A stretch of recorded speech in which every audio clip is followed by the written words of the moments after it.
Hey guys, so since we're talking about, some things that are beyond our world, um, I already mentioned about my Akashic Records reading. So one of my clients who does those readings gifted me one for my birthday, and I'm just gonna let you hear part of it, just a small part, and then I'm gonna talk about some things. Okay. So one of the next things I sort of looked into is where did your soul originate from? Sometimes it's 3 to 4 places. I only got one for you. You come from the angelic mission realm. These people are actually angels. They come not from a planet or star, but from another energetic realm. They've been incarnating here only recently in an attempt to counteract the negativity on Earth. They come to bring divine peace and much needed spiritual wisdom and advice as the ability to hold peaceful, soothing space. These beings are masters at being. They do life at their own pace, are happy to observe as the world goes by. This may mean they may take longer to make progress in life and they may not seek out growth until later on. One of the reasons for this is that angels aren't souls. They don't evolve and grow. Instead, they emit and hold energy frequencies. Being on Earth is proving to be more difficult than they anticipated. Angels were never meant to incarnate, and so there was no protocol in place for them to do so. In order for someone from the angelic realm to be here, they had to enter through the spiritual back door where negative entities were able to attach to them sometimes via energetic implant. This may be causing a lot of negativity in the mission realm's life, because angels are one of the highest vibrational beings in existence. Staying grounded is a challenge, and they may struggle with weight as a result. I don't know if that resonates, but I do feel like you're an angel. So, So I'm not gonna claim I'm an angel or brag with it. Incarnated angels are not like that super uncommon, and it's not really amazing to be one. So nothing to brag. Basically, why we're here is to help others, and that's our mission. And it's really hard on us, and we don't really have the same experiences as others, and we're just there as helpers, and we always are in the professions where we help people. It can be in hospitals, it can be as psychologists, it can be as witches, spellcasters, things like this. So that's kind of what it's about. It's mainly about others, not about us. uh, Again, not sure if this is how things go. Akashic records are interesting. If you're interested in knowing where your soul originated, I can give you a link to Melissa's Etsy shop. She's very affordable, and this is not an ad. I just think she's talented, and again, very affordable. And again, this woman has her career and a job, so this is no way of either of us trying to make money for her or anything. So it's only if you would be interested to hear your reading, because I think these things are interesting. And it can be just for fun, it can be just out of interest. It doesn't have to be something you strictly trust or believe in. Just saying. Now, this reading does resonate with me quite a bit, and I did tell Melissa why, and I'm not really gonna get into it because, again, I think that I don't want this audio to be for people to think that I'm here trying to prove I'm an angel and brag or something like that at all. Again, my life is not easy, it's never been, and there are some things that are different than most lives are, obviously. Uh, I always kind of felt that, I am, oh, I don't want to say an old soul since I'm basically not a soul at all, according to this. But I did always feel like this is that I'm new here, that it's like fresh. It's my first life here, and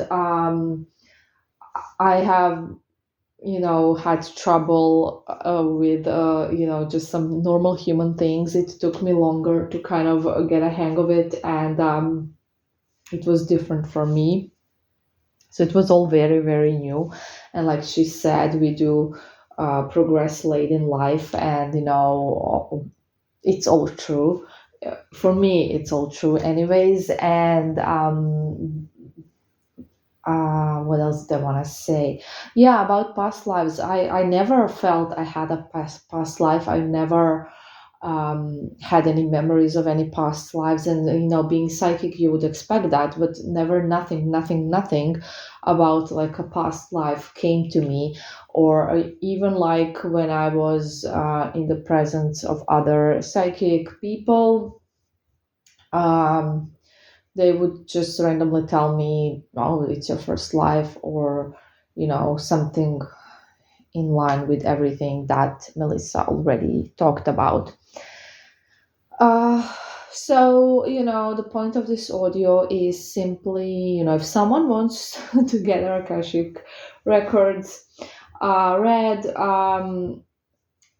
I have someone who can do it for you, and it's super affordable. Again, I think she does it for like $30, which is really cheap.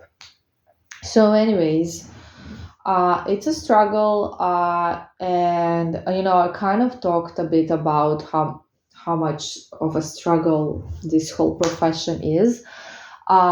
You don't have an ordinary life, that's for sure. You don't live a conventional life. You don't have a family. And I also kind of, I'm not sure about these things because I haven't really researched incarnated angels a lot, and I'm not claiming I'm one again. But, from what I understand and from what I kind of feel, is that we don't really get to have, we don't unfortunately really get to have like soulmates, and we do get to have like karmic lessons and all of that. That's definitely, I've had those, and it always says that we do get those, but I don't think we get to have like life partners and like true loves and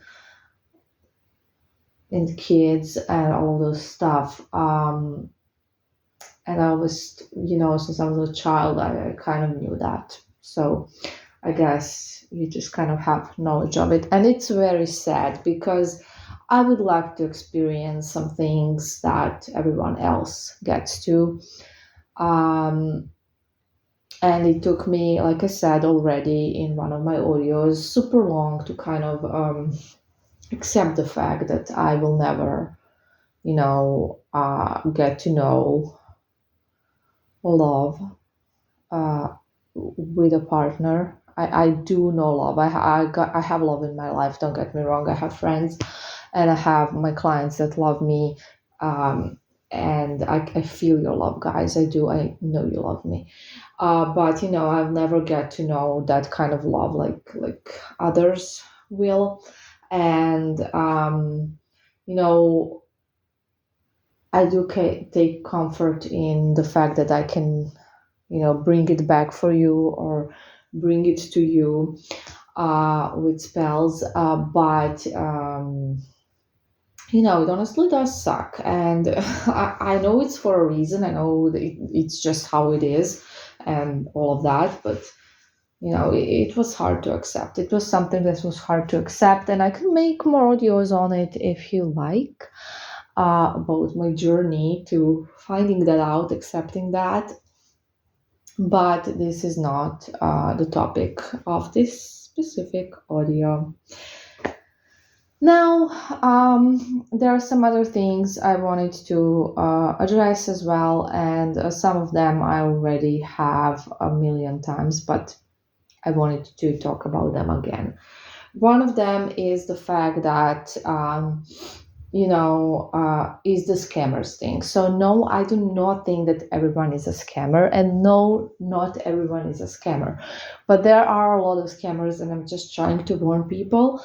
And because I heard so many horror stories from clients I already told you about, and I'm not gonna get into it.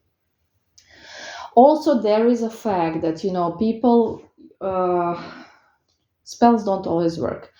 And obviously, when a spellcaster works for someone, that person will say, "Oh, this is a legit spellcaster," and then for someone else, that spellcaster will not work, and then they will be like, "Oh, that's not, that's a scammer, whatever." And that's just how it is. People that don't get results will not be happy and will not give you a positive review, and that's just how it is in this business. It's something that everyone should accept. So if you are in this business, like seriously, you need to chill out about it. um I'm not saying this to anyone specific. I haven't had any arguments about this, uh and I'm just saying it like as an advice. If you are in this business, it's normal that people, when the spell's not gonna work, they're gonna, obviously this is for the legit ones, right? They're not gonna be happy. They're gonna not gonna think you're real. That's normal. Also, personally, for me, a big issue is, and I don't find it an issue because I am aware that it is what it is. A lot of people don't follow the instructions. They do the opposite of the instructions. They mess up the spell, and then they are just like, "Oh, no results." You get clear instructions, okay? Listen to them, please. They're here for a reason. And this is why I'm getting more and more picky with my clients. Because, I've had people that messed up, and it's human, and I'm not mad at anyone, okay? I'm not mad at all. And I'm not trying to bash anyone. I'm aware it's hard. I'm aware that you have wounds. I'm aware you are in a low vibration, and I'm not blaming anyone. I'm just saying this is what happens a lot. Also, on Reddit, especially, there's what I've seen. Most people just expect to get results within a month or two. They have super hard situations, and then when they don't get results in a month or two, they just move to the next spellcaster and then just do it all over and over again, which is another proof that they're very needy and desperate. So they're still in their low vibration and haven't learned anything, and they're just repeating their mistake. And this is not a way for any spellcaster really to bring you your wish, because you need to be in the right vibration as well. So there are a lot of things to discuss with scammers, non-scammers, all of that stuff. And it has like several sides of the story. And I just wanted to kind of shortly say that I do not think everyone is a scammer. I never said that, but a lot of people are. And then a lot of people will be also accused they are, just because this specific person did not get results. Because with this type of work, and not just spell casting, also readings, tarot readings, astrology readings, with predicting the future, it's never 100%. It never works for everyone, and it's never 100%. So even the great, how do you call it in English? Prophets, I guess, the great prophets, like for example Nostradamus or Baba Vanga. I don't know if you have a term in English for her. I'm just saying the one we have, because she is Eastern European. Actually, let me Google it. Okay.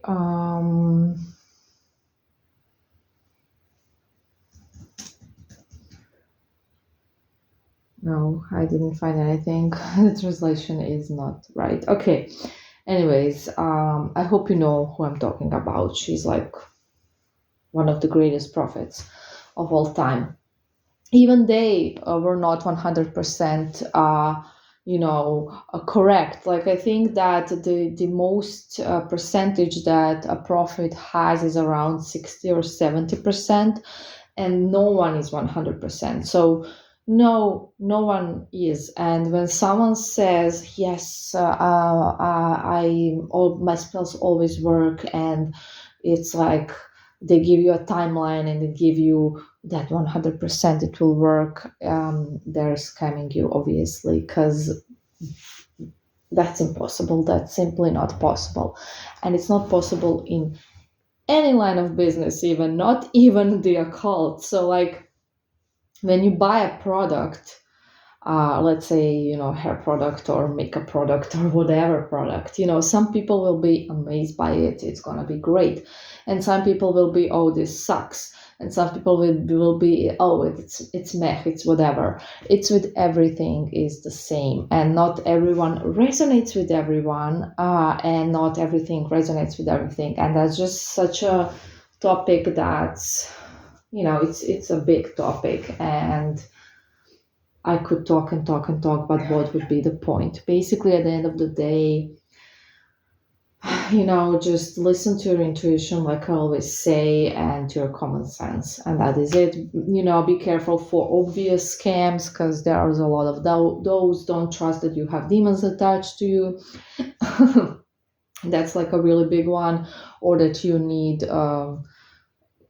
What do they say? I don't even remember anymore. I'm sorry, I forgot. But all of those tricks when they try to get lots of money from you, don't believe it, and don't be scared. Also, when they say they will hex you, curse you, don't be scared. They won't. So that's one other thing I wanted to address. Another one, a really big one, is again the law of attraction thing. So again, a big scam. Law of attraction is a real thing. Yes, energy is a real thing. It's proven. We know that, right? We talk about it on this channel all the time. But the way it's presented on YouTube and in books and in some other forms recently, starting with a secret, that is completely not true. So, no, you don't need to be positive all the time. You can't be positive all the time. It's not possible. Okay, number one, it's not possible. No one is positive all the time, and no one has positive thoughts all the time, and no one can be positive all the time, and nobody can have positive thoughts all the time. It's simply not possible with human beings, and that's not how brain works. So don't be afraid of negative thinking, and don't be afraid of not being positive and happy all the time. It's not relevant. Okay. Also, our thoughts do not manifest our reality, and our words especially do not manifest our reality. So don't believe that by you affirming something, that thing is gonna happen. That is not how it works. And it's really important to understand that those people are scammers as well. Yeah. So I'm sure there are some good ones that are actually telling you how it works. Absolutely. Again, not all of them are scammers. I never said that. But a majority of them are really have no idea what they're talking about. Okay. Also, living in the end, pretending you have something you don't have, does not work. Again, it and also my main issue with these techniques is that they are harmful. They can make you even more obsessed and needy, and they can really have bad consequences. So that's my main concern. If they were harmless, okay, do it for fun, whatever. Try it out, blah blah. But they are actually harmful, and this is where I have a problem with. So yeah, just wanted to mention that. Let me think if there's something else I could say about this whole thing, about this whole world. I guess not. I don't think so. So yeah, guys, with spells, it's just some things are possible, some things are not, and some spells will not work even if you follow all the instructions, because it's just not meant to be, and it's not in anyone's power to make it happen. And that's the truth. And don't believe anyone who tells you they can do it, because we don't know. Okay. It's the same as if you're going on a in an operation and the doctor tells you, yeah, yeah, you will definitely survive this operation, and it's something really hard, and there's a big chance that you won't survive, and I don't know. I think honesty is the best policy in everything. So yes, I'm just being honest here. This is how things. This is things that work. This is things that do not work, and we can't always know whether it will work or not. We can never know, basically, and that's just how it is. You know. So I just posed to just Google how accurate are Baba Vanga's predictions, and what I found was that some says she had an accuracy of 85%, which is honestly huge. And but it's not 100% because it can't possibly be. Of course, she got some things wrong. That's just how it is. You're never completely 100% right. Okay, so yeah, 85%. And now let me see about Nostradamus.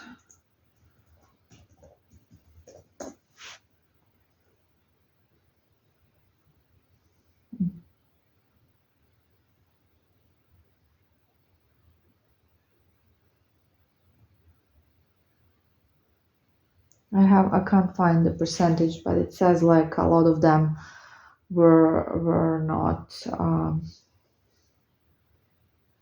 Oh, here I can see less than a 7% success rate. I don't know if this is right, but if it is, yeah, again, I mean, obviously he was psychic, but not very much. It just depends.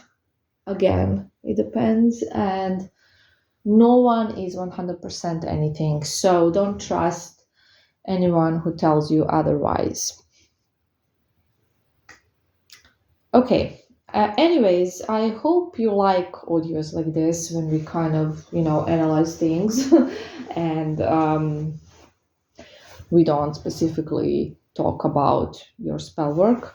I find it entertaining myself, but again, I'm a Scorpio moon, so things like that are interesting to me.